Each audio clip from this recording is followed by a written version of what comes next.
Do you have a moment so that we may discuss our Lord and Savior Minarchy?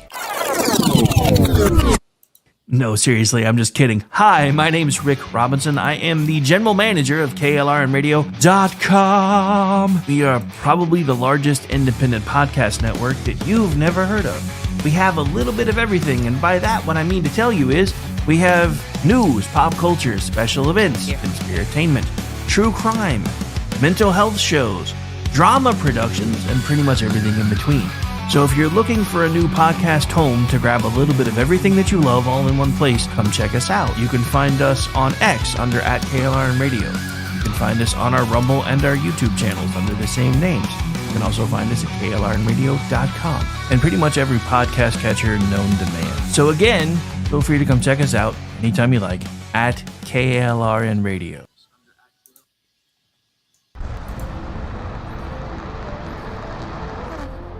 Are you ready to reach for the stars? Tune in to The Lost Wanderer, the #1 monthly podcast on good pods in astronomy. Join our host, Jeff, as he takes you on an interstellar adventure to explore the mysteries of space and the wonders of science. From rocket launches and distant galaxies to the latest discoveries in astronomy, each episode is a thrilling ride through the cosmos. Don't just gaze at the stars. Come explore the universe with us. Follow The Lost Wanderer wherever you get your podcasts, and let's discover the stars together. Not to be a backseat driver, but can you say for sure you got the best monthly payment possible on your auto loan? Could it be that you might have gotten a better deal by shopping the loan at a few places and have a lower car payment? Next time, before you go car shopping, visit Communication Federal Credit Union first. Our auto loan experts will find you a perfect loan and get you the lowest monthly payment we can. Communication Federal, your auto loan experts. Restrictions apply. Federally insured by NCUA. Hi, everyone. This is JJ, the co-founder of Good Pods. If you haven't heard of it yet, Good Pods is like Goodreads or Instagram, but for podcasts. It's new, it's social, it's different, and it's growing really fast. There are more than 2 million podcasts, and we know that it is impossible to figure out what to listen to. On Good Pods, you follow your friends and podcasters to see what they like. That is the #1 way to discover new shows and episodes. You can find Good Pods on the web or download the app. Happy listening. KLRN Radio has advertising rates available. We have rates to fit almost any budget. Contact us at advertising@klrnradio.com.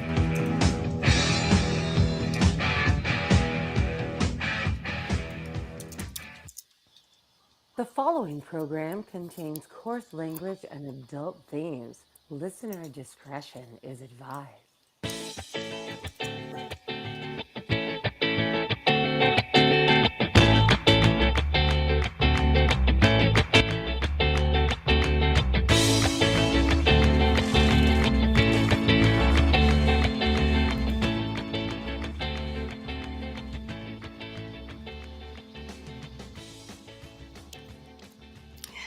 Welcome back, everyone. Actually, I'm the one that was gone to another episode of He Said, She Said. I am Aggie, and with me, as usual, is my other fun co host, Rick. How are you doing tonight?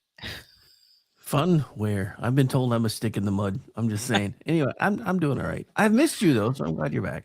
I know I was gone for what, a month? I think I was gone. Yeah, about a month.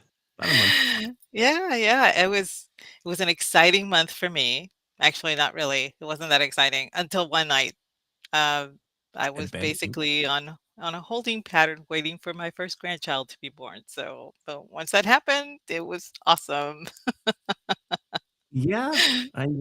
So yeah, congratulations. Now you got to catch up. You need like 13 more.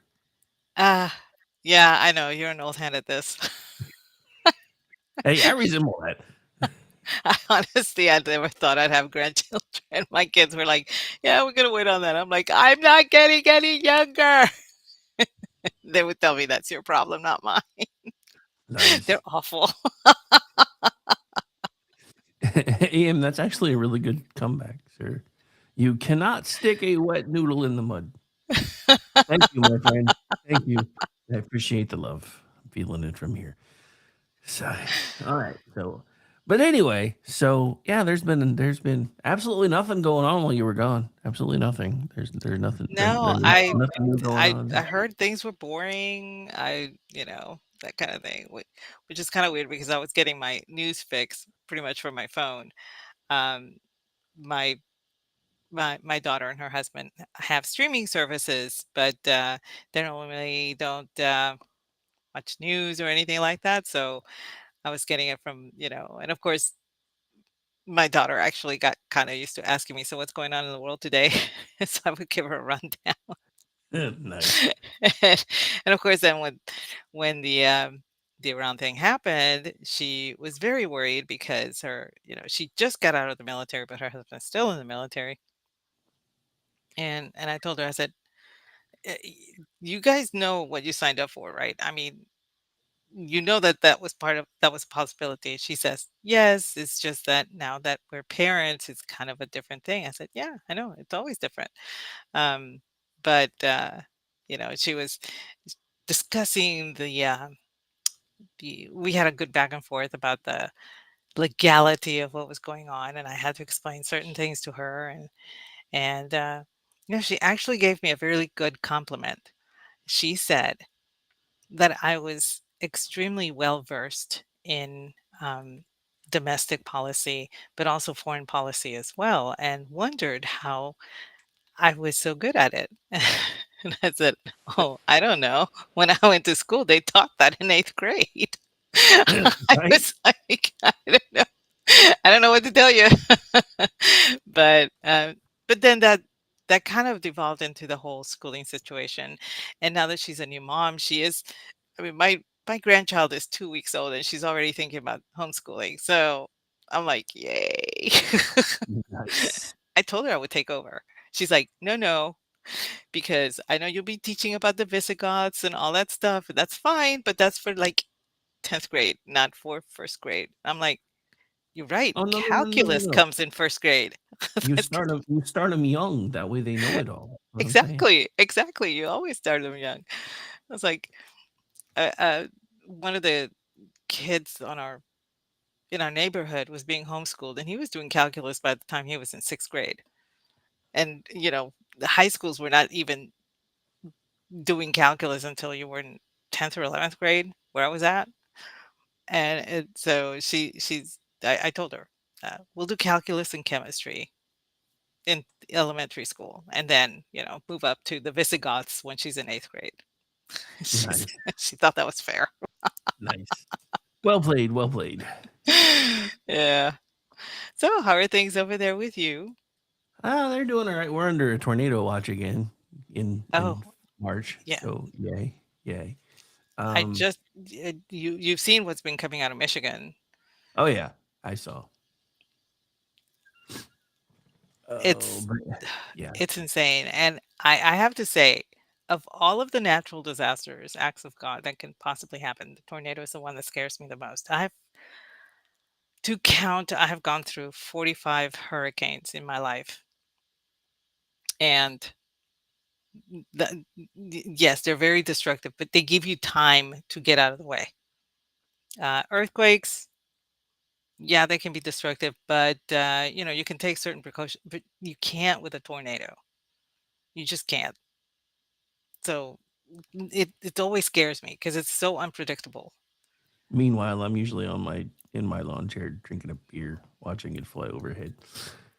Cause yeah, I live between two rivers, so we almost never we they come close. Like there's a small town about 6.5 miles southwest of I'm sorry, no, northwest of us. And it got wiped off the map a couple years ago. And everybody was like, and I'm just sitting here and I'm like doing my show because I'm not getting any weather alerts or anything on my phone. And everybody's blowing up my phone. I think it was one of the nights you and I were actually on. I get off the air and everybody's blowing up my phone. Are you okay? Are you okay? There was like a huge tornado like 6 miles from you. I'm like, I keep telling you guys to quit panicking. I live between two rivers. They jump in every single time. There's a reason that all the Indians used to camp out right here. Just saying. Oh, that is true. That is true. I And find it's it so actually That one of the neighbors was the ones that told us about it. They're like, yeah, there's an old Indian legend about being between two rivers, and she said there was one night that one literally there's river about quarter mile from us.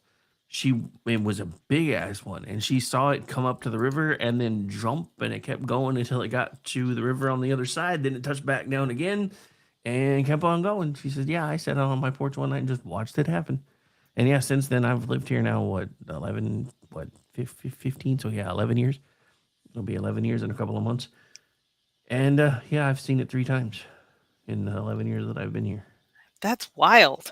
Crazy. But yeah. Is it the same thing like if you live next to a lake, asking for a friend? I have actually seen water spouts in lakes, so I can't. Yes, yeah, I know that. I've seen those too, and I was in Florida when I was 16.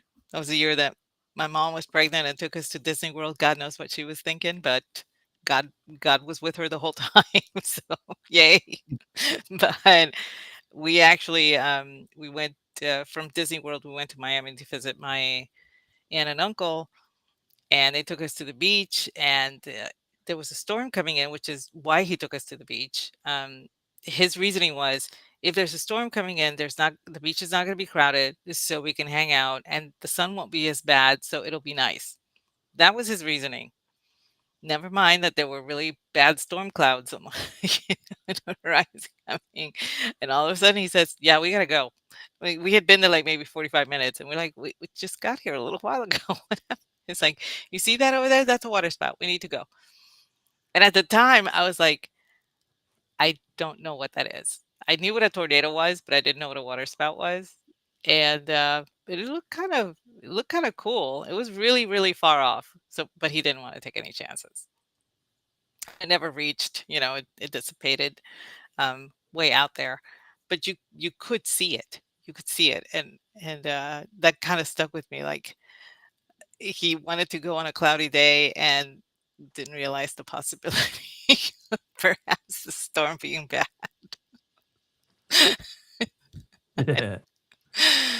God rest him. He was a funny character. But Stephen, you're never late. You arrive precisely when you're meant to, sir. that's right. Everyone else is early. Oh, but yeah, so I don't know. So so I know we don't usually talk politics on this show, but since you live in Texas, we got to talk about jazz hands. We have Jazz hands. we have to talk about Sleevy Crockett, because she went from Okay, blaming I don't like her. Republicans. Well, no, nobody does. That's the point. I'm going to preface that I don't like her. In this case, it really was a choice of the lesser of two evils, but apparently the Democrats decided to go down a different road and pick the greater of the two. Tallarico is honestly, I'm going to get religious here because he fills all the boxes. He ticks them all off. He really is very anti-Christian. He's masquerading as one, and he's subverting scripture to suit the current narratives. And so people are buying into it. And I'm like, the people that are buying into it are the ones that want Christianity to be too easy. They Yeah. want Christianity to be easy. That's why they're like, I've been waiting for somebody like this, because you don't want to work to be a good Christian. That's why you've been waiting for somebody like this, right? Jasmine, poor thing. I kind of feel a little sorry for her because I I don't think, when she was up there and she was speaking and she was leaving, I don't think she flounced off. She did, she did hang around for a while, and then she just decided to go ahead and leave, but she did say her goodbyes and everything. I'll give her credit. Um, so those clips were just like, okay, you're making a mountain out of a molehill. That's not what happened.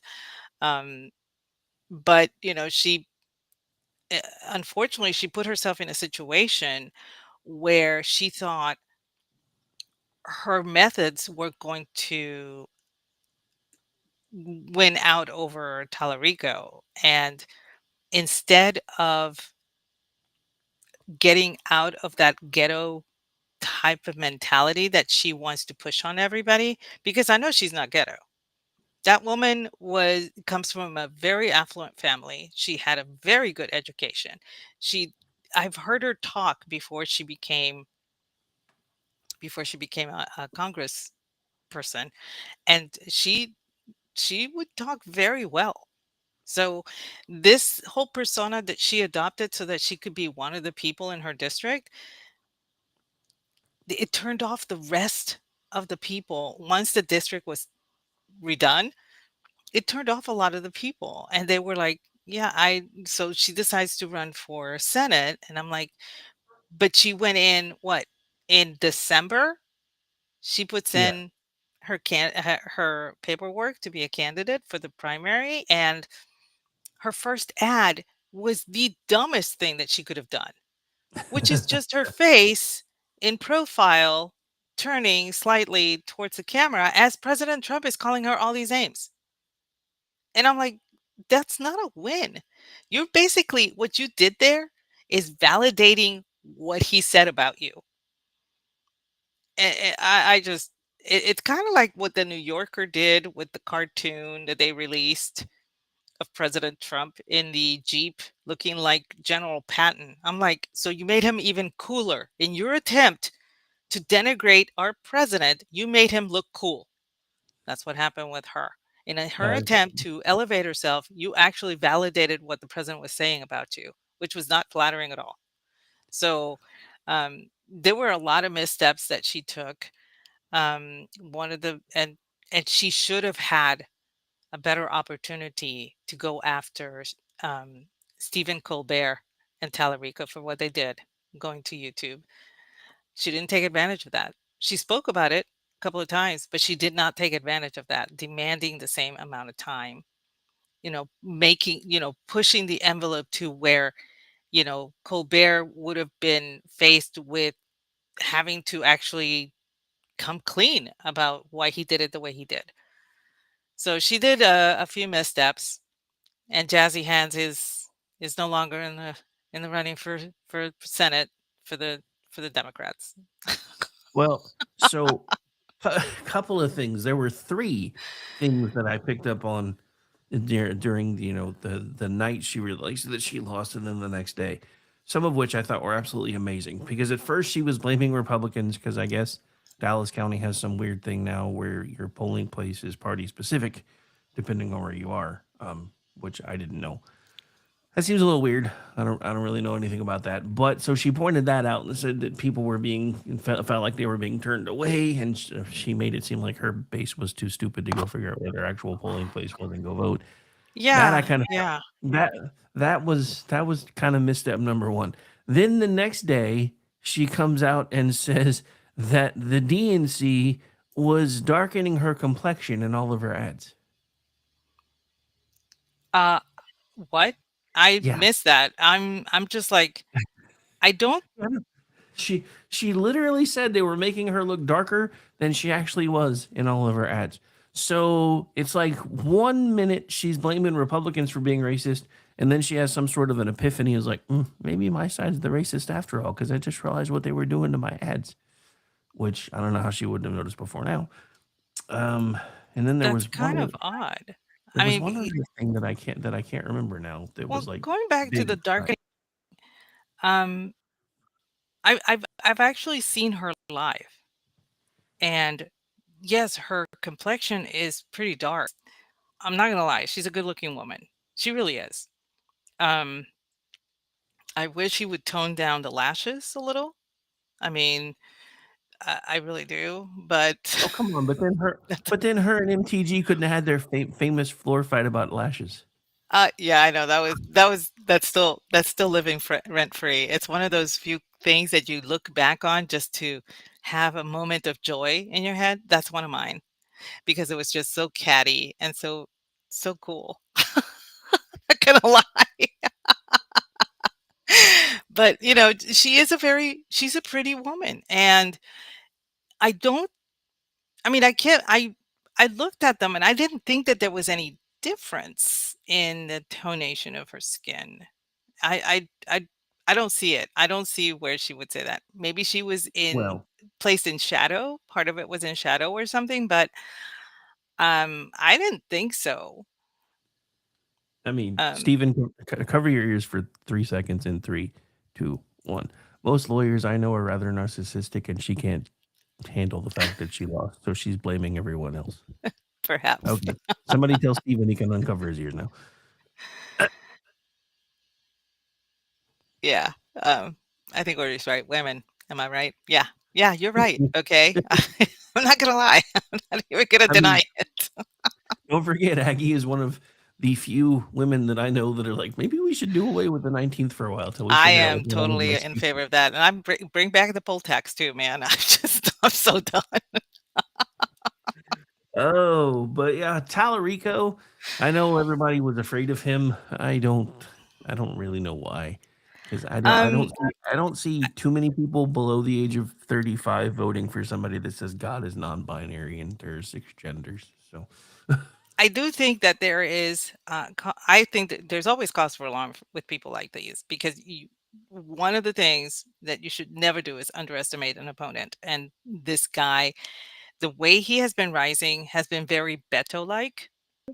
And as a matter of fact, they call him Beta Beto. And I'm like, boy, that's taking it really far because I thought Beto was beta already, you know? But he really is. I mean, most people listening here probably are not from Texas. Most people in the chat are not from Texas. So, but I've known Beto's career since my parents lived in El Paso, and I used to go out there, and he was a councilman, and so I got kind of familiar with his rise and everything. I mean, he was very much embraced by the media here and nationally, and it was a careful grooming of this particular persona, and you see that with Tallarico. Nobody knew this guy, no one, until maybe a year and a half ago, and no one knew this guy. And it was the same thing. There was a careful grooming of that particular persona. Now, a lot of clips are coming out. Thankfully, the internet never, disappoints. And people are starting to notice that this guy is not exactly how he portrayed himself to be in that particular Colbert interview and in several interviews beforehand while he was running for the primary. And now there's legitimate concern from the left. And a lot of people are trying to explain things that he has said.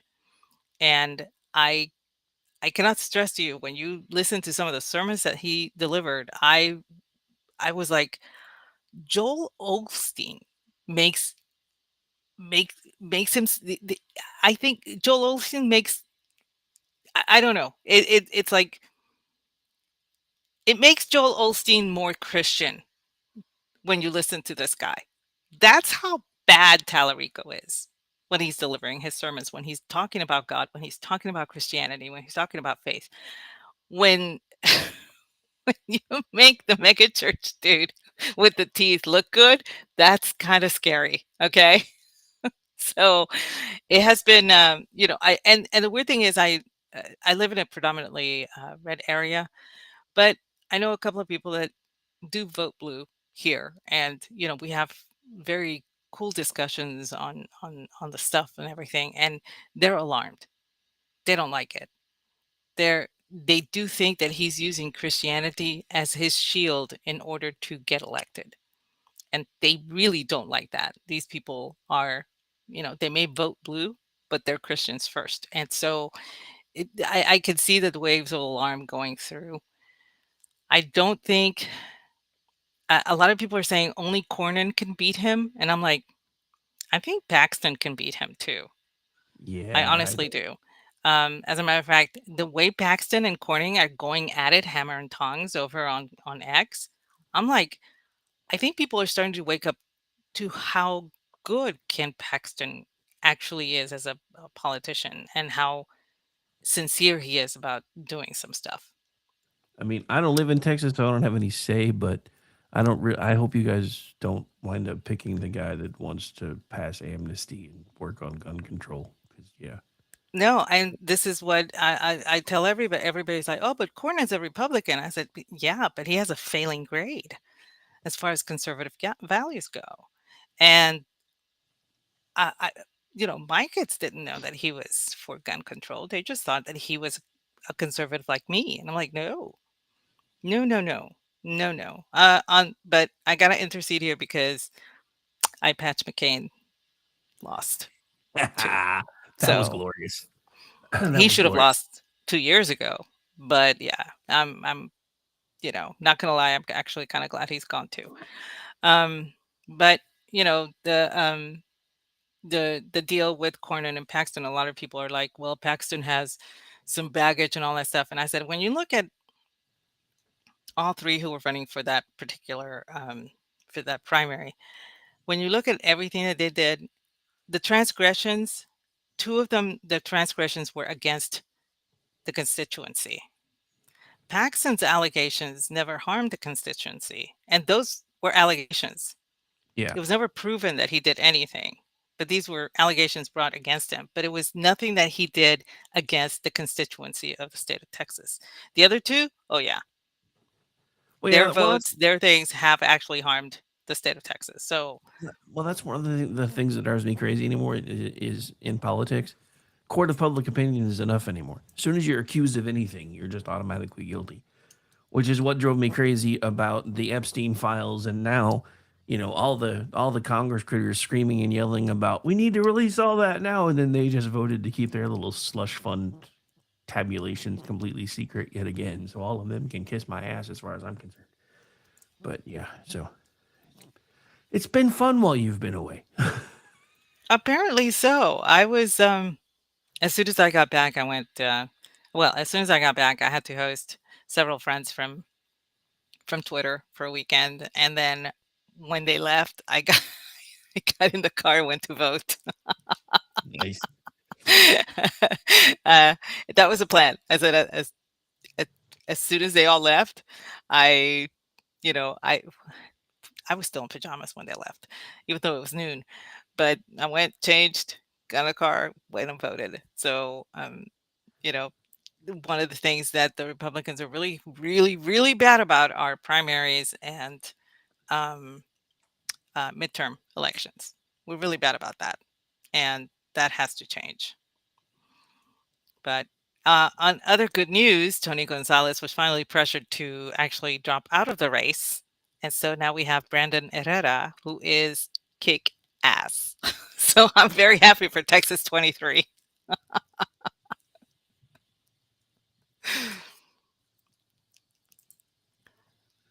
Oh, so sorry. I was reading up on something. We touched on it today on the news roundup, but yeah, it looks like it's still making the rounds, and I think it's actually been confirmed now.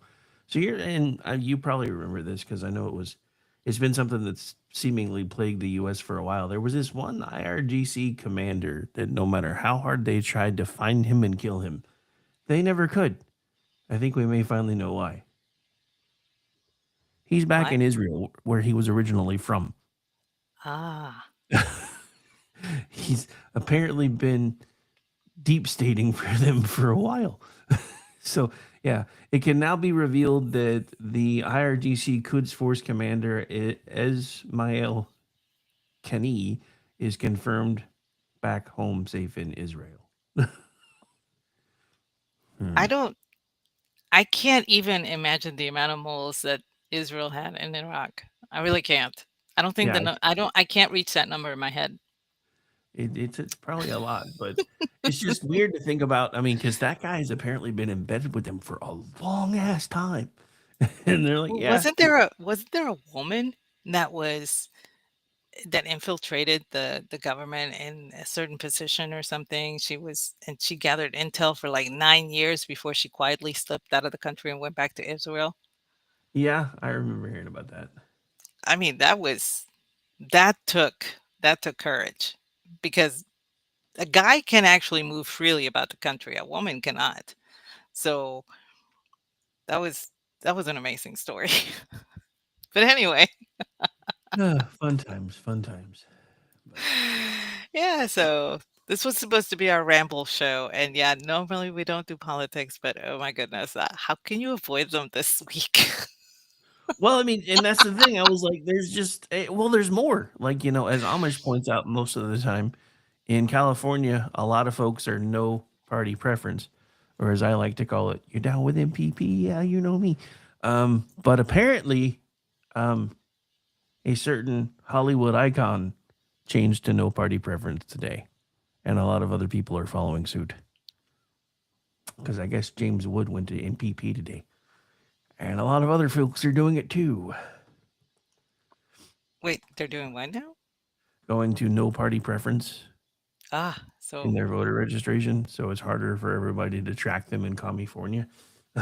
So, I mm, I totally understand that.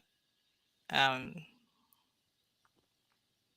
but yeah, I it's just saw that come across my feed, and I'm like, "Ooh, that's interesting." well, Because yeah, it's a very sad state of affairs where you live in a supposedly free country, but you have been browbeaten into hiding your politics because you'll be attacked for them. And I know I have been attacked for mine in my own family. So, I get why you would want to stay quiet.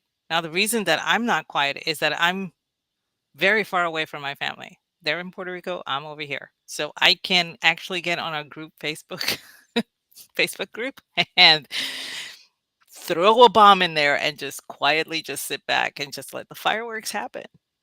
It was a lot more fun when my dad could follow along and read it. I'll be honest. But that's funny. uh no, but speaking about Puerto Rico and California, you heard that the woman that had been in charge of the reservoirs and all that stuff, she was being paid $750,000 a year over in California, was hired by the energy company in Puerto Rico to handle stuff over there. And I'm like, I say this with all the love in my heart. You just bought an idiot. and, and to the people of Puerto Rico, start investing in oil lamps because this is not going to end well. Yeah, Amish and I made a joke about that on Wednesday night because I was like, I happen to host a podcast with a Puerto Rican woman every Friday, and I can assure you there are no better opportunities in Puerto Rico. So I'm not really sure where she's running to, but yeah. I don't know. Obviously, I think she's trying to flee California because it was just agreed that she could be sued. Um, I think she was going to be brought up in charges or something, and she decided to take this opportunity to go live somewhere else. And so she's going to be working in Puerto Rico for I guess, the electric company, electric cooperative, whatever it is. It's called Lume. Oh wait, And she gonna be the guy that comes on at the very end and yells, "Hey, you guys!" Oh wait, wrong electric company. My bad. but yeah, so I don't think that people of Puerto Rico really understand exactly what she did in California, because the devastating fires of California are seldom covered in the way it is nationally here in Puerto Rico. They'll touch on it, they'll talk about it, and then they'll go to the local stuff, which is more important. Obviously, they're an island in the middle of the Caribbean or right outside of the Caribbean. Well, around the Caribbean. Whatever. They're in the Caribbean. But so whatever is happening there is more important than whatever is happening in California. A fire is not going to be a big deal. Now, for example, when Maria happened and the vast destruction that happened because of that particular hurricane coming so fast on the heels of Irma, everybody forgets about that. Puerto Rico had been hit by Hurricane Irma 9 days before Maria made landfall. So everything was super saturated. There was nowhere for the water to go. And that's what caused a lot of the destruction. Um, so when that happened, then they were all screaming, look at us, we're part of, the US too, and blah, blah, blah, and everything. And whatever. But if it happens over here, they really don't pay attention. They'll say, oh, praying for the families, and then they'll go back to their social networking, whatever. Um, I trust me, I see it with my family. My family is like a microcosm of that entire island because I have so many relatives. Tell Oh, you, this is exactly how they operate. So I don't think they know exactly what they got with this woman. They, I don't think they know. Some people do know, but I think the people that do know are kind of like hoping that it doesn't get disclosed. And I think they wanted to get somebody that had creds for having worked in a vast state such as California, that had vast experience working in such manner and blah blah blah. Never mind that her work was completely shitty. They don't care about that. They just want to be able to put creds out there to make it seem like the actual company is doing something to improve the quality of the electrical grid, of everything. So I don't think this is going to work. Honest to God, I do not think this is going to work. So I guess but only but we'll time will see. tell. Well, I like I said, it it it it boggles the mind because a lot of people are not aware of this. The governor does not run the island. The chief financial officer runs the island. He's the one that determines where the money goes, who's going to spend it, doing what. And everybody thinks it's the governor. No, the governor just signs off on it. The governor is like a figurehead as far as I'm concerned. I don't think any governor, while I've been alive, there has done anything except be a bitch to the next one or the previous one. That's all they've done. The one guy that I actually had hopes of doing something for Tuño was voted out because what he wanted to do was pare back the public, what do you call that? Pensions, the public pensions. My aunt worked for the water company, and her pension, she gets the same salary as when she retired. It's a six-figure salary, and she keeps getting that. She retired at the age of 50. She's now 82. So this is something that a lot of people don't know. The pensions there are insane, and he wanted to actually pare them back, start cutting them back, start the new people that were working for the government were going to get a totally different pension. They were going to get different uh, perks and 401ks or whatever, and they didn't like that. The people didn't like that. They want the US to dig them out of that hole. By law, the US cannot do that because they're not a state. They're a freely associated state of the US. In other words, they're a territory that is given the right to govern itself without interference from the US. So the US cannot pay the debts of Puerto Rico. Hillary Clinton told you that they could back in 2016, but that's not true. They can't do that. So they keep voting for statehood, voting for statehood. Well, here's the other dirty secret. 3/4 of the current states have to agree to bring you in, but the only way that they can agree is if they're in the black, and that's not going to happen. So it's a big mess, and they just bought an even bigger mess. So I will be following that telenovela closely, if only to report back to Orty, tell him what's going on with that bitch. I don't. Well, so in one of the primaries, there was a guy who opted to leave, and of course, they made the public announcement. After much time and consideration and prayer with my wife, we've decided I'm not continuing my campaign. So, and I had a feeling that once the story started breaking that was going to happen, that it was probably because old dude was about to be under investigation in the ethics committee. So Yeah. I think he offered to leave, hoping that would go away. No. One, it has not gone away. 2, we Yeah. just made sure we're going to get our first YouTuber as a congressman, most likely, if he wins the general. So, Which, which, I'm all for it because this guy seems pretty. I mean, I've been following it for a very long time, and um, it and he doesn't take shit from anybody. There was one account that said, "Oh, so you guys are gonna keep in mind, Texas 23 now has a Republican candidate that um, was marching to the Nazi song and blah blah blah." And he replied, "Yeah, I stand by it. It was funny as shit."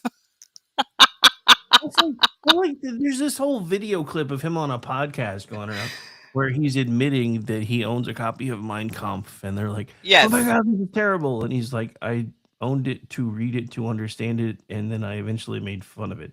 So what's your Yes, problem?" he did an entire thing making fun of it. He actually, and when he tests all of his weapons, he will actually these weapons are from different countries as well.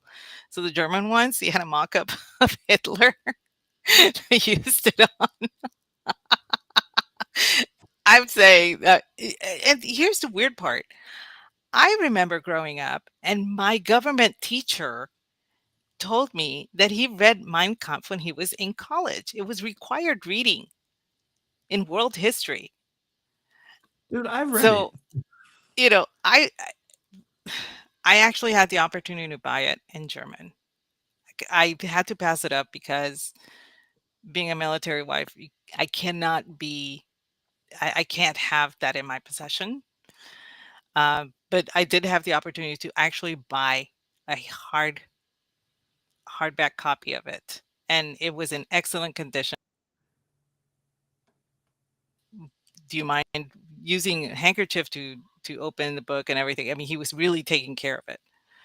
And I did. I saw it. It was first edition and everything. It was worth a lot of money. And I told him, why don't you sell it like through Sotheby's or something? And he said, we're not allowed to.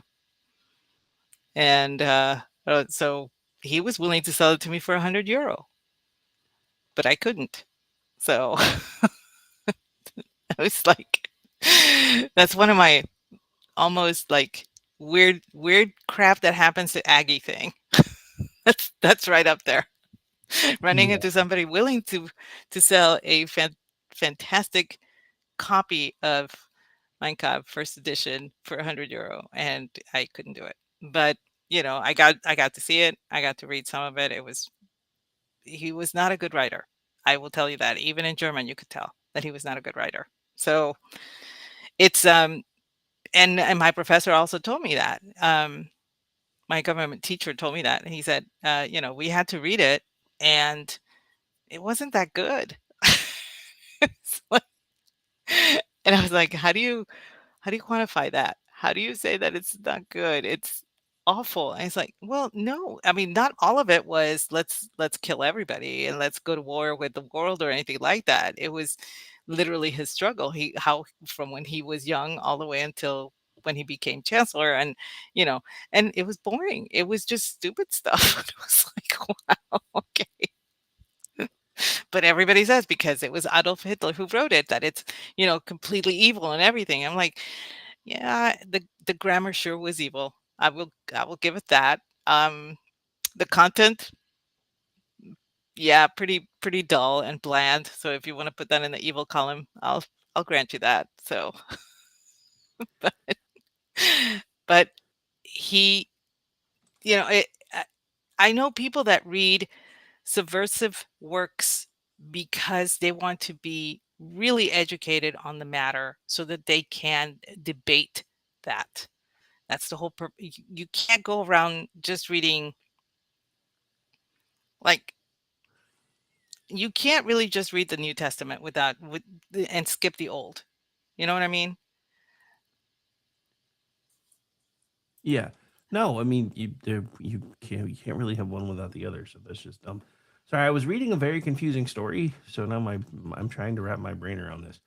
So on March the 3rd, I think it was, right after we bombed the shit out of the Electoral Council in Iran, there Uh-huh. was a news announcement that they had selected Khomeini's son to be the next mullah.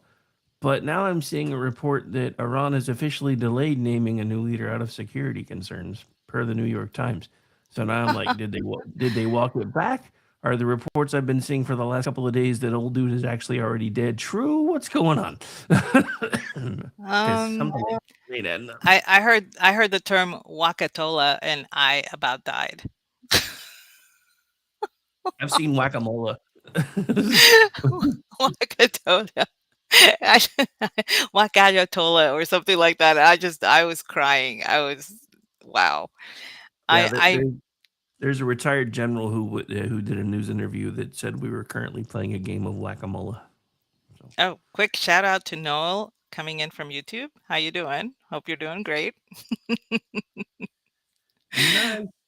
But yeah, I heard that that term. And one of the things that I've seen a lot of people saying, um, as Christians, how do you balance the fact that you are making fun of these things, and how do you balance the fact that people are dying over there? It's like, well, you see, we are called to squelch evil wherever it is.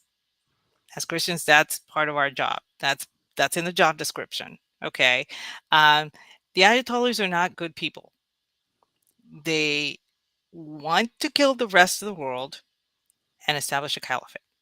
And they want to bring that about ASAP. And they don't care if you're Christian, they only care that.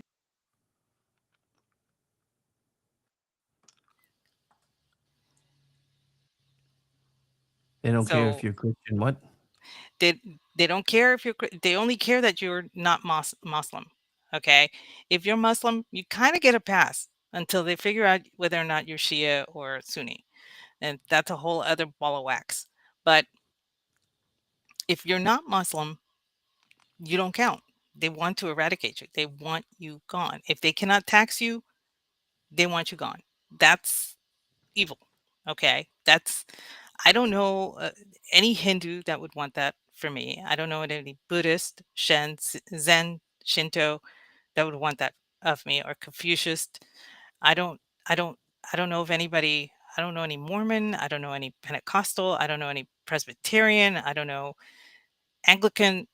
I don't know anybody that would want to eradicate me because I'm not part of their particular religion. But I do know that the Muslims have actually said that they want to do away with those who are not part of their religion. So that's not a good thing. And so I'm okay with that happening. Um, the how far do you have to go to be tolerant? Yeah, it's not tolerance to let them kill you. That's not tolerance. But and for me, I have a much simpler answer because one, I am gonna say what I've been saying now for the last week. This is something that should have been dealt with in 1980 and was not. But the reason I'm okay with it now, and the reason I can reconcile what we're doing versus what I would like for us to be doing, is seeing women and people of Iran dancing in the streets while we're bombing the infrastructure of that evil ass regime. That's why I'm okay with it. Because I've seen post after post after post when they get internet access of Iranian women telling the awfuls here to shut the hell up and not to use them as ammunition because they're grateful for what Yeah, we're doing. I'm I'm and this is a tragedy. I remember watching this on ABC when it happened, when the revolution began and when the hostages were taken. It was being broadcast, um, and it it was scary. It was really, you saw what you saw some women cheering for it, and then like a week later you saw no women at all. It was really weird. I didn't know what was going on. I was maybe about to turn 13 when this happened, and it was really odd. I, honest to God, I thought they had gone somewhere else, that they had moved. I didn't know what to think. I couldn't. I couldn't process it. I was too young. But I actually know people now that had no idea that Iran had been a free country before that women could wear miniskirts and heels and have no head coverings in Iran prior to 1979. They had no idea. I said, "Oh no, it's the same in Pakistan and it's the same in Afghanistan. It's the same in, you know, several other countries." And I actually had one young woman who she was 38 and I met her when I was visiting my daughter and she said, "How is that possible?" And I said, "Well, that's what this particular regime has demanded of women. This is what this particular brand of religion demands of women, that they be covered, that they be subservient, that they be second-class citizens, and they have no rights." I said, "You couldn't drive a car as a woman in Saudi Arabia until just a few years ago." And she was like, "Oh, no, that's insane." I said, "No, that's true." And she did not believe me until I told her, search for photographs of Iran prior to 1979. And she saw them. She's there sitting next to me on her phone, scrolling. And she was just like, I, this is so weird. I can't believe this. I thought Iran had always been like this. I said, no, it wasn't always like this. My dad always had this saying, and this is a saying that a lot of people have, but he always used to tell me, it takes about 50 years for historical truth to come out. You're 47 Yep. of Iran. So now things are starting to come out. See what I mean? So I I'm seeing this and a lot of people are like really being pessimistic about the whole thing. I said, you don't understand. This isn't the first time that the Iranian people rose up, but it is the first time that the US has listened and helped them. If you recall, they did this during the Obama administration, and Obama said, "Yeah, we can't help you, but we're going to give them a bunch of cash." We're going to give So, them a bunch of money and hope they leave you alone. That's yeah, the plan. that was pretty much it. And that uprising cost so many lives. And now these uprisings are also costing a lot of lives. But these people are willing to die so that their children can be free You and their remember when relatives can be free. Americans were that tough? I kind I of think miss it. it's really sad because not having been born here and coming here in the summer of 76, I have an appreciation for freedom that a lot of Americans don't have. And I have a friend to a lot of people in the Twitterverse at Roman Stoicism, Iraf. He he's Australian. He is now a naturalized citizen here. He has dual citizenship with Australia and the United States. He's a better American than most people I know. I'm not even joking. That Well, guy, that's if because his part of brand it's of red, white, and blue blood is different yeah. from the Australian. Well, I think part of that is because we still have this annoying thing where we make naturalized citizens pass a citizenship test that most of our high Yeah, school graduates couldn't pass anymore. So, this is true. which is one of the reasons why I mean, I know why, don't get me wrong, I know why they stopped teaching civics and everything else, but the fact that we still make our converts take the test when we don't expect our actual citizens to be Americans anymore is kind of weird to me. But so this was interesting. I saw this today. So a retired general who I heard using the term whack-a-mole actually said that he has never seen our military operating on this kind of a scale. And other people that were commenting on the article where I pulled this from had said, think of how much differently the world would be if we had gone after Vietnam with the same vigor, or gone after North Korea with the same vigor that we're going after Iran today. And that got me Yeah. thinking, because I'm like, because he's right. The closest we've ever seen to this was shock and awe, and this makes shock and awe look like a freaking paintball game. Well, and if you recall, for Shock and Awe actually worked, and then they changed the ROE, Of course. and we were like, wait, what? I had friends at Leighton Barracks at the Big Red One that were like, wait, what? I mean, seriously, they were like confused. And they could not understand why the ROE was changed right after it had been so successful. It's the same thing that happened with the Tet Offensive. It was the same thing. And that was another thing. The Tet Offensive, for a long time, everybody thought that we had lost that. And it wasn't until 50 years after that that people started realizing, no, we had won the Tet Offensive, but the media told us we lost it, and we believed it. Exactly. Which is exactly what they're trying to do right now. If you turn on legacy media right now, all you keep hearing is how badly everything's going for the American military. And all you hear from Democrats is how we are sure to lose.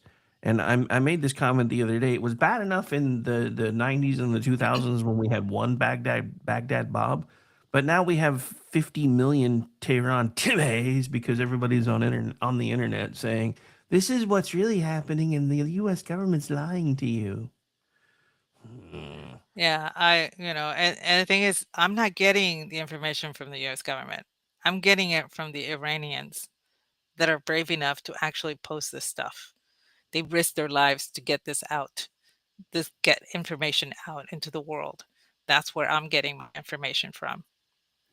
And when you see, and I get it from the Iranians all over the world that are chanting, thankfully, to the nations that are going in and helping their people. The ones that are out in the street with their flags and with the American flag saying thank you. That's where I'm getting the information. And this is what the left cannot stand. The fact that they want to, they're having a protest for get us out of Iran, no war for oil, blah, blah, blah, blah, and all that stuff. And the Iranians are looking at them going, shut the hell up. You're not, you're a useful idiot. Yeah, no, it's just all of this is absolutely crazy. Just as an example of another Tehran Timmy, I see some idiot on X called King Chelsea Ugg who's posting a video that is plainly and blatantly AI, claiming that the Iranians have completely worn down Israel's Iron Dome and they're just raining missiles down on them. I'm like, whatever, dude. I saw that. I was like, are they serious with this? Like, I oh my mean, goodness. yeah, it's I just love the insane. meme in reply. I am so tired of your AI slop. That little meme that flies around. I mean, it's insane to me that all these people think that, that we can't find the information on our own. And I will tell you the one thing that surprised me about all of this, because I always kind of knew the Iranian people didn't really want anything to do with the regime that was controlling them. But I never really thought about how well they would get along with the Jews if the regime wasn't in the way. Like, I am seeing Iranian and Israeli people partying in the streets together right now. This is something that, according to everything that I was ever told sociologically, historically, would be impossible. No, it was completely possible. Iran or Persia and Israel do have a very long history. Um, and their history is not a bitter one. It's not one full of strife. It's actually one of cooperation and peace. This is something that a lot of people were not ever told unless you study ancient Persia and understand Cyrus the Great, and you read about all of that, and you begin to understand the connection there. Another thing that a lot of people don't know, Turkmenistan has a relationship with Iran. It down to the kind of the same language is spoken in both areas, even though they're kind of far apart. So the people tend to think that people from Persia actually traveled there and found it, and that's where they settled and everything, and that became Turkmenistan and whatever. So their language is kind of similar and everything. Turkmenistan actually outlawed the burqa. They outlawed all symbols of Islam. They understand they're a Muslim country, but they understand that these symbols would would would take over their national symbols.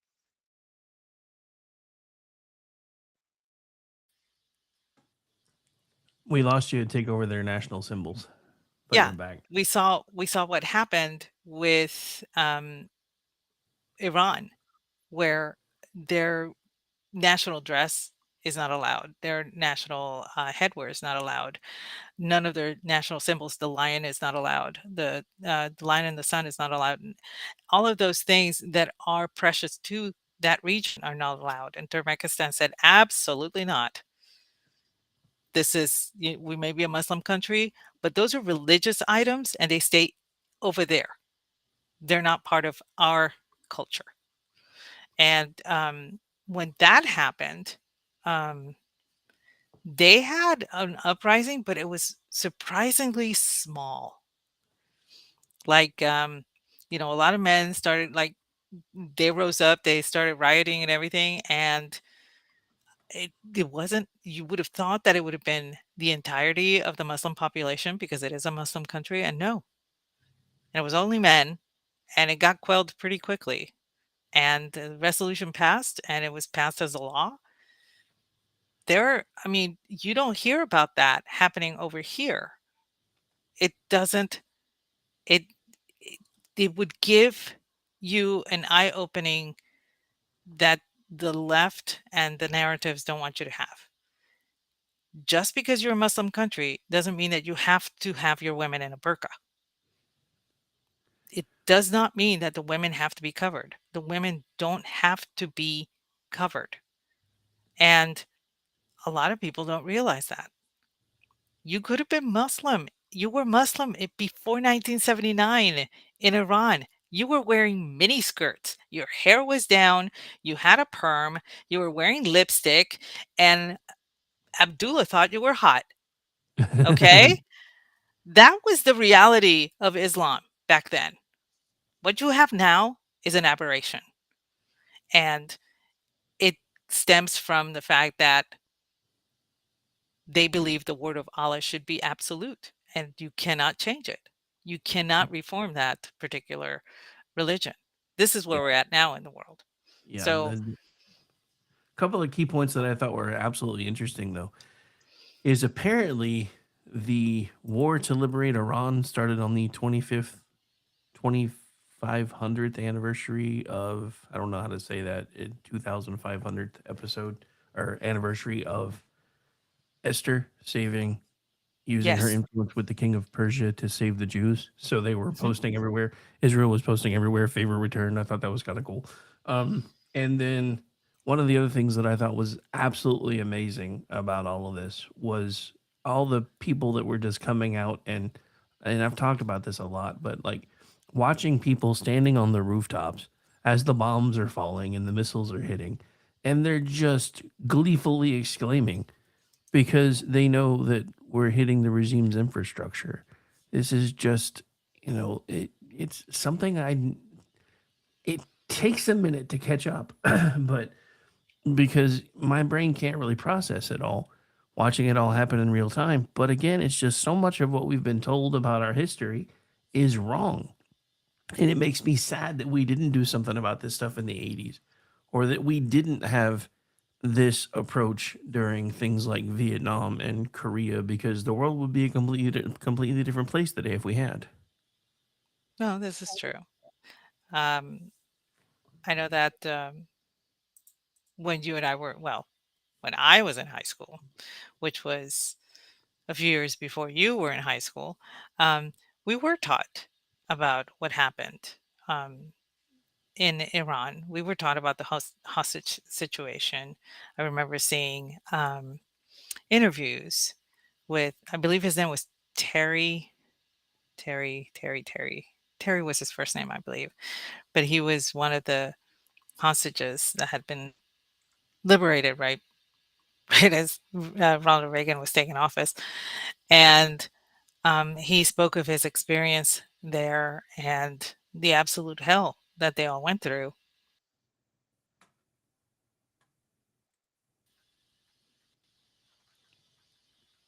The absolute hell that they all went through. Yeah, I'm on the main page, the Restream page, so I see when it drops me, so I stop talking until it recognize. I don't know why it's doing this. It's never done that before, but But I remember seeing those interviews on. I think he had one on Nightline, and he had one on 2020, and several other shows and whatnot. And so we grew up with that because it was still fresh. 79 to 85 was only 6 years, so I still remembered we were still getting the information. By the time I graduated from college in 89, the information wasn't as out there. We didn't have the internet. I mean, the internet was there, but it wasn't accessible to everybody, you know.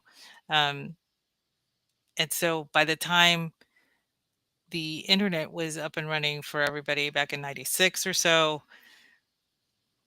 most of the stuff that was put into the Ask Jeeves or Inquire or whatever, basically just told of the Iranian Revolution that happened in 1979, and whereby I believe it was 66 were first taken, but it was 52 because they had released 13, and then they released one because they were sick. Um, so, but 52 of them spent 444 days in captivity. So that was pretty much all you could get at the time. And as the further we got from it, without that influx of information that you were getting back in the 80s, people just started realizing, oh, it's always been that way. They just started thinking that it had always been that way. As people were born, as people started growing up and everything. Welcome back. Thank you. And so, so, seeing people reacting in a negative way to what's going on in Iraq and Iran gives me a little bit of pause, because I'm pretty sure most of these people do not understand what happened in 1979, and they don't know about the history prior to 1979. They don't know anything about it. Witness my daughter's friend, who is 38 years old, and she is an officer in the Navy, and she didn't know. So you can imagine, that was, we were having that discussion as things were starting to unfold. And when I told her what Iran had been like, it was like I hit her face with a shovel. I'm serious. She was stunned. So I'm sure that a lot of people out there are actually behaving in this manner, thinking that Iran has always been this way. That's what they're told, and that's what they were taught. And now there's a lot of people are starting to realize, oh, it wasn't always this way. Oh, I thought we were supposed to be tolerant of this religion, but they don't seem to be very tolerant to anyone else. And things are Right. starting to, people are starting to wake up to that fact. So I have to back up for just a second because I just saw something, and if this is true, this is just one of these weird serendipity kind of things. So the IRGC commander that I told you was actually a Mossad agent. Hmm. Apparently, in his classified files, his agent number is 47. What? Yep.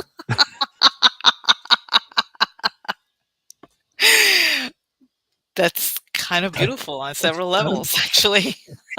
It's just one of those okay. If that's true, that's definitely a wink and a nod from somewhere, because 47th president and Agent 47 were both instrumental in doing away with most of Iran's infrastructure. Yeah, I would say After that. 47 years? Yeah, Yeah. after 47 years. Yeah, Yeah, that's kind of cool. that's just one of those. That's the numbers lining up kind of thing. Makes you want to go buy a lottery ticket. Yeah, Stephen also brings up Lebanon, which was a Christian country, by the way, until this shit started going down. And I remember being in Germany at the start of this particular century, and seeing ads on CNN International about going to Beirut. You know, Beirut is still considered the Paris of the Middle East, and a woman was talking about how wonderful it is and everything, and I'm going, they literally bombed something like not 3 days ago in Lebanon. Is nobody paying attention to that? No, they're not. They're No, they're trying not. not to tell you what's going on in Lebanon, because if you knew everything that was going on in Lebanon, you wouldn't want to visit Lebanon. So, that was another thing that I found really weird living overseas, that the flow of information from there was so tightly controlled that they were still suggesting that places in the Middle East, in the middle, by the way, at the very beginning, I want to say it was at the beginning of the global war on terror, were still tourist spots that you need to check out because they're so great. I'm going to the Middle East in the middle of the fucking war. Yeah, that's gonna Yeah, happen well, let's as an just do that. American. Yeah, let's do that. All right, so one more quick hit that I thought was absolutely just kind of funny little fodder. So they did Jesse Jackson's celebration of life service today. 3 former presidents Oh showed yeah. up, but Mhm. only 2 brought their wives. Mike wasn't there. So, Oh, wasn't it in Chicago yep, and she wasn't there? Mike wasn't there. Huh. Big Mike said, "Nah." I thought it was really sad because it's supposed to be a celebration of life and it turned into a political rally. And for those of you who are my age, I'm sure you remember, I think his name was Paul Wellstone when he passed away, Minnesota. He was he was out of Minnesota and he passed away. And his entire funeral turned into a political rally. And I believe Trent Lott and who else? I know Trent Lott was there, and there were like 3 Republicans that went to pay their respects. They ended up getting up and having to leave early because it turned so hostile. I was watching this on TV and I was going, "Holy crap, this is supposed to be a memorial service for a man who really did serve his state as well as he could." I mean, he was very well liked by both parties, as I recall. And it just turned into this horrifying political rally. And I was like, have we learned nothing? Oh, no, we learned how to refine it, apparently, because it was Obama who turned it into a political rally. So I was there What else? listening to what he was saying, and I was like, God. What else is a barely competent up-jumped community organizer gonna do? Good point. But yeah, which I think is the real reason why Michelle's done with him now, because dude, I don't know if you paid any attention to her podcast circuit, but she was bashing him the time in the White House, all of it. I've done all these things with my life, and everybody only remembers me as the first lady. If that's not bitter bitch face, I don't know what is. Well, I heard that that's what she did, so I went to look at everything she did with her life, and It wasn't very much, no, it really wasn't. but to her it was. My And life and the matters. thing And is, I to be come- remembered as a first lady, it's actually kind of cool. You would You're think. married. First of all, you're married to the president, right? Second, you get your choice of whatever charity or work that you want to do. For example, Laura Bush was a librarian, so her thing was um, getting kids to read. Fostering fostering that in early education. Very admirable. Nancy Reagan dealt with, I think it was Patty who had the drug addiction. So her thing was making parents and children aware of the dangers of drugs. Um, This is your brain. This is your brain yeah. on drugs. Hillary was running the White House. So, while Bill was putting things in hoo-has. And then I think, Michelle had the healthy food initiative. which didn't do that great because what they ended up doing was instead of incentivizing kids to make better choices, you made the choices for the kids, and the kids didn't like that. And Yeah. see, I could have told her that. I said, but first of all, the first thing that I would have done was improve her wardrobe because it was awful. I don't know who was dressing her, but everybody was raving about her. And I could tell you, I've seen people that live in shelters better dressed than this woman as first lady, bar none. But anyway, when she did that, when she decided to tell kids what to eat, the kids were going to rebel, and they did. This did not go well. Had it been suggestions, had she gone out of her way to actually tell kids about positive things, they made a few changes, daily changes, extolling the benefits of eating carrots over eating, potato chips, that kind of thing. That would have gone a lot better, I think. But she wanted to dictate, and she did it, and it failed. But she did something, Melania, she has her own thing going, and it that's how first ladies kind of establish their legacies. They, you know, remember the movie Dave? Sigourney Weaver's character, her thing was homelessness. She Oh yeah. wanted to, you know, bring attention to the plight of homeless people and help them with a bill and all the stuff, right? So they all do that. They all have their, I hate to say it badly, but pet project. Um, it's more than that, but they all have that. They all want to do something that's good, that helps people, that is a charitable thing to do for others. That establishes you, and the fact that she is bitter about just being that tells you how badly her initiative failed because she can't even see it as her own legacy. Right. She sees other things outside of it as her legacy. Well, that's going back to one of those narcissistic things again, though, too, because they're never satisfied, no matter what. I mean, you know, they're just not. But you know what? And this is one of the things that I kind of got into it in the beginning of the whole Maha movement with a bunch of people from Michelle Obama's time. They're like, "Oh, now you want to get on board with healthy food?" I'm like, "This is kind of completely different." But if you're gonna have this argument, shouldn't you just be happy that we got here, even if it's 3 generations later or a generation or two later that we actually got here, and we agree with you now, instead of pointing out that we tried to do this back in the early 2000s and y'all didn't want anything to do with it. Well, okay, well we came around because we realize now that our FDA sucks. What are you gonna do? What are you gonna do? Yeah, well, I don't know. Well, from my understanding is she missed out on a really good political rally. Maybe she was off doing her nails or something. I don't know. She I was tried probably listening to her podcast a few times, and it seems rather forced. And especially when President Obama is there, it's very forced. well, yeah, There's she can't bash him the way she does when he's not there. the thing is, you see, even Hillary and Bill have a certain chemistry together. For all their faults, they still have that.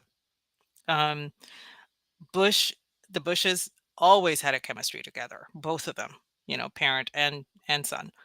Um, Reagan as well with Nancy, Rosalind and Jimmy. Um, I never got to see Betty and Gerald Ford, but I know from accounts that Pat very much was loved by Richard. So um, I don't see that with the Obamas at all. I don't see it. I mean, and the thing is, I find myself looking for it all the time, and it drives me crazy because they're supposed to have a happy marriage. They're supposed to be, they have children, they have this, they have that, they have houses. They now have a library that looks like, the Borg have landed on Earth or something. I I don't know who designed it, but meth is no way to go through life. And somebody should have told him that. But anyway, I don't Yeah, dude. see any chemistry between them at all. Well, I'm glad that you pointed out that the Obama library looks like the Borderland on Earth, because that's one of the first things I thought of. Like, this is like from a dystopian nightmare or something. But It kind of so it kind of does, and I just it's very brutal, and um, it's rather ugly. You know what it reminds me of? Soviet architecture. a little bit. Yeah, so maybe that was intentional. I don't know. So But in defense, that's not the actual library. That's the center. So that's the main center. The library will be off to the side. It's going to be the compound will have like 4 buildings, I think, and the library is off on the other side. But that's the main center for greets and things of that nature. Whatever. yeah, I don't know. It looks better than its official portrait means. I mean, that's not necessarily wrong though either. So, um, I thought this was an interesting story today because I almost forgot that Iran had tried to kill Trump once before. But apparently, the IRGC operative who tried to carry that out was convicted today. So, Oh, really? yep. Good Looks like news. today a federal jury convicted Asif Merchant, also known as Asif Rasa Merchant, of murder for hire and attempting to commit an act of terrorism transcending national boundaries. Merchant was a trained operative of the Iranian government's global terrorist force, the Islamic Revolutionary Guard Corps. Merchant admitted at trial that the IRGC sent him to the United States to arrange for political assassinations and steal documents, but law enforcement foiled the plot before any attack could be carried out. Merchant arrived in the United States in April of 2024, met with purported hitman in June, who were in fact undercover U.S. law enforcement officers in New York, and was placed under arrest before leaving the country in July of 2024. And now that he's been convicted, he's facing up to life in prison. Dun, dun, dun. So there's that. Are you telling me my tax dollars are going to pay for 3 squares and a cot for this guy? I mean, I think they should pay for a bullet, but that's just me. And then they should bill the family for the cost of the bullet. That's the one thing I think the Chinese got right. I was going to say, like the Chinese. Especially for things like this. This is the one time that I agree with the Chinese. These people should be lined up against a wall, shot, and the family should be billed for the cost of the bullet as well as any cost incurred for the hearing. But that doesn't sound very American when you say that. So a lot of people are like, I don't know if I'd go that far. I would. I don't know. I think a couple of states still have firing squad as an option. We do. It's one of ours. That's one of yours? Okay. Yep. Yeah, we have, lethal injection, but as far as I know, we've installed an express lane. Speaking of things that, with the things that line up with nothing really happening this week, did you hear what happened to DHS Barbie? I did. And yeah, I got nothing.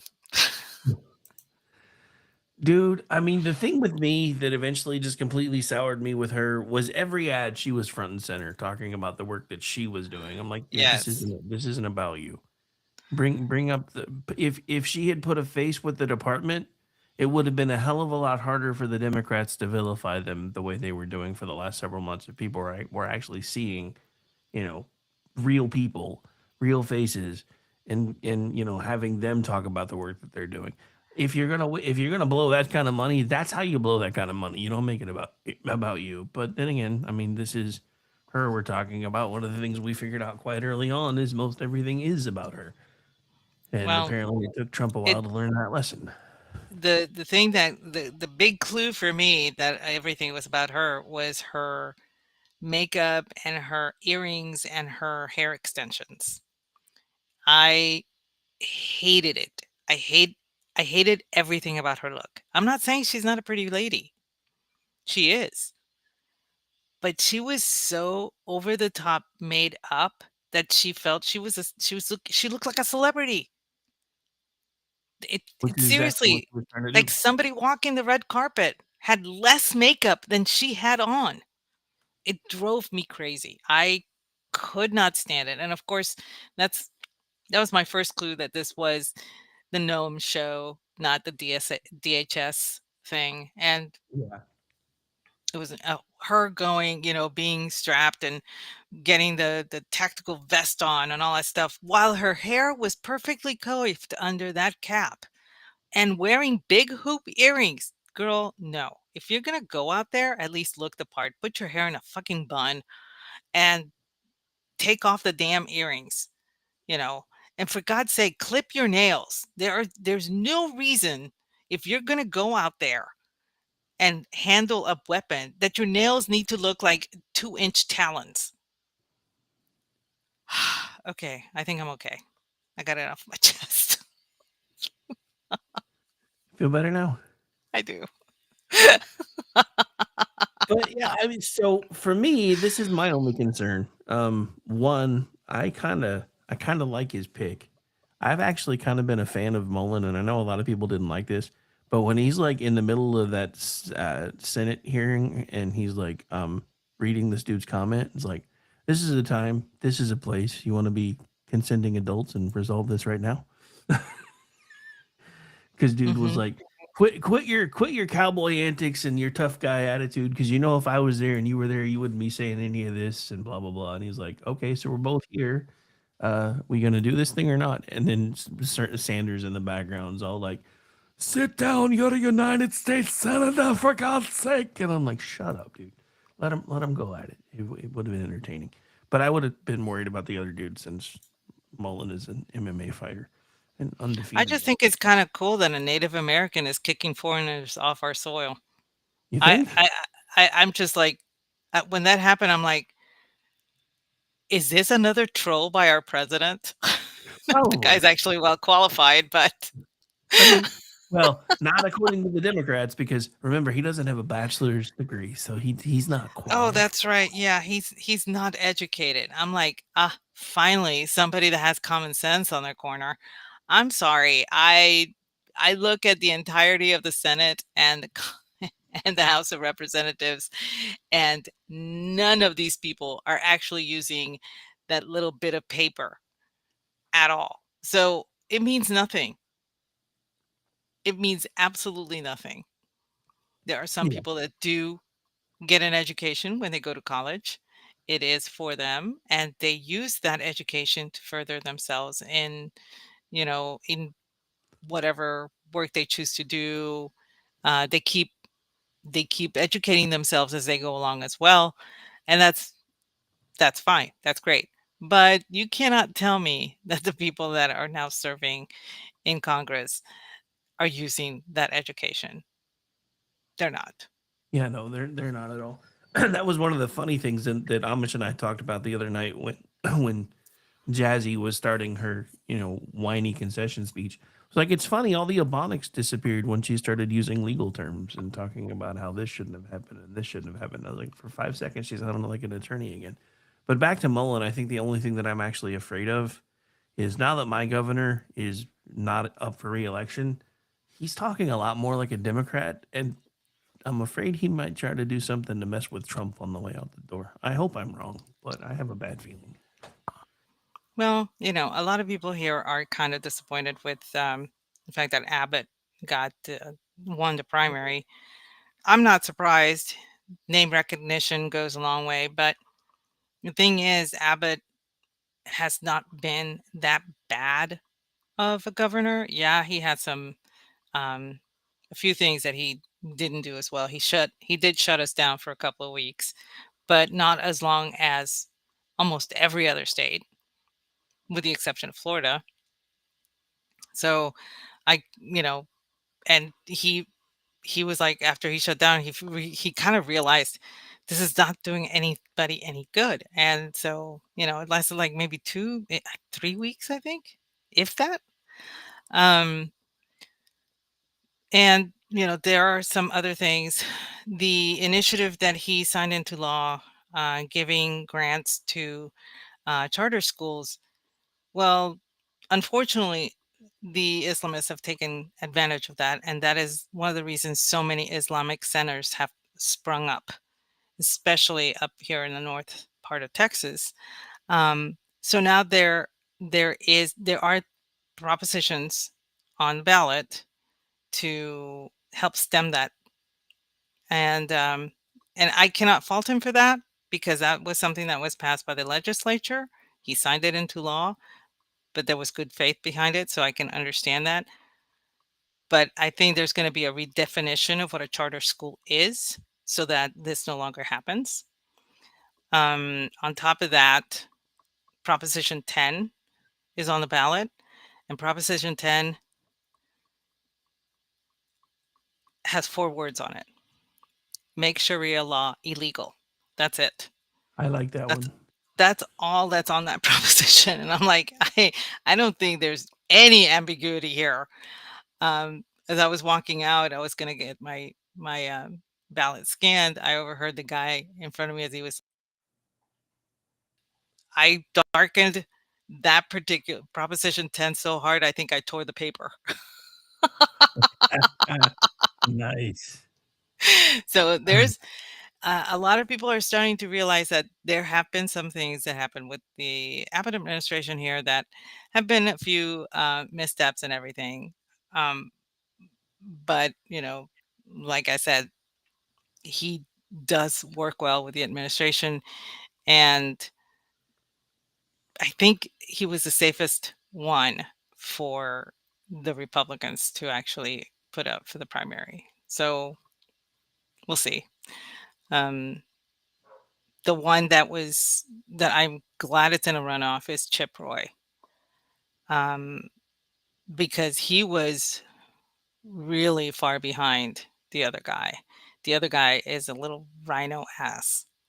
I don't like him.